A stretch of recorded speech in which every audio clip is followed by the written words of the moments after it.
Rais wa Marekani Donald Trump ameishutumu Irani kwa kusema wamefanya kazi mbovu sana katika kusimamia usafirishaji wa mafuta kupitia mlango wa Strait Hormuz, akisema hali hiyo sio ya makubaliano waliokuwa nayo. Kauli hiyo inaonyesha jinsi makubaliano ya kusitisha mpango yalivyo dhaifu, huku kukiwa na mkanganyiko kuhusu vipengele walivyokubaliwa. Kauli hiyo imekuja wakati Waziri Mkuu wa Israel Benjamin Netanyahu akitangaza kuwa Israel itaanza mazungumzo ya moja kwa moja na Lebanon, yakilenga kulivua silaha kundi la Hezbollah linaloungwa mkono na Iran. Pamoja na kujenga mahusiano ya amani, maofisa ya Wizara ya Mambo ya Nje ya Marekani yalithibitisha kuwa kutakuwa na mkutano wiki ijayo mjini Washington kujadili juhudi za kutisha mapigano kati ya Israel na Lebanon.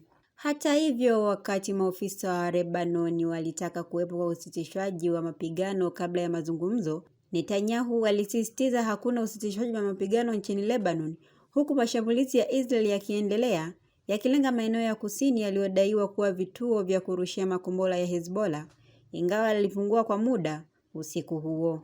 Katika mahojiano na Trump, alisema Israel itapunguza mashambulizi yake ili kuunga mkono mazungumzo ya amani. Alizungumza na Netanyahu na kumshauri kupunguza kasi ya mashambulizi hayo ili kutoa nafasi ya kidiplomasia.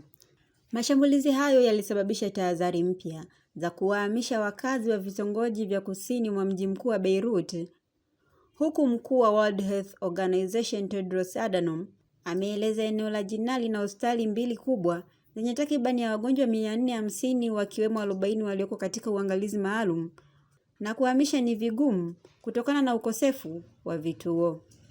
Kwa mujibu wa Wizara ya Afya ya Lebanon, watu zaidi ya 1150 walijeruhiwa katika mashambulizi makubwa ya Israel, huku watu 303 wakipoteza maisha. Wakati huo huo, makao makuu ya wizara hiyo pia yako katika eneo la tahadhari, likiwa ni zaidi ya wakimbizi 5,000.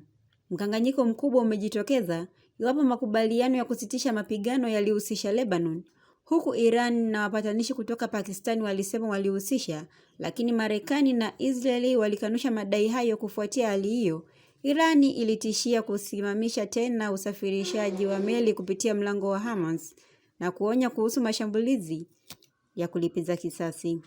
Trump alionya kuna taarifa ya Irani inatoza ada za meli zinazopita katika mlango wa Hormuz, akisisitiza kuwa iwapo kuwa ni kweli wanapaswa kuacha mara moja, huku akisema njia hiyo ni muhimu sana katika kupitisha takriban 20% ya mafuta na gesi asilia duniani. Kwa sasa Israeli bado inadhibiti sehemu kubwa ya kusini mwa Lebanon, ambapo vijiji vingi vimeharibiwa katika siku za hivi karibuni. Bila makubaliano ya kusitisha mapigano, haijulikani mazungumzo kati ya pande hizo mbili yatafanyikiwa kwa kiwango gani. Aidha, bado haijulikani ni kwa kiasi gani serikali ya Lebanon inaweza kuwa na ushawishi mkubwa juu ya Hezbollah, ambao licha ya kuwa na wawakilishi serikalini, ni kundi huru lenye uungwaji mkono wa Iran, huku serikali ya Lebanon ikipiga marufuku shughuli za kijeshi za kundi hilo mapema Machi, lakini bado linaendelea kufanya operesheni za kijeshi. Mgogoro huu kwa muda mrefu umeendelea kusababisha madhara makubwa, ambapo zaidi ya watu 1800 wamefariki, wakiwemo watoto 130 na zaidi ya watu milioni 1.2 wamekimbia makazi yao kutokana na vita vinavyoendelea. Endelea kufuatilia Mwananchi Digital kupata taarifa mbalimbali.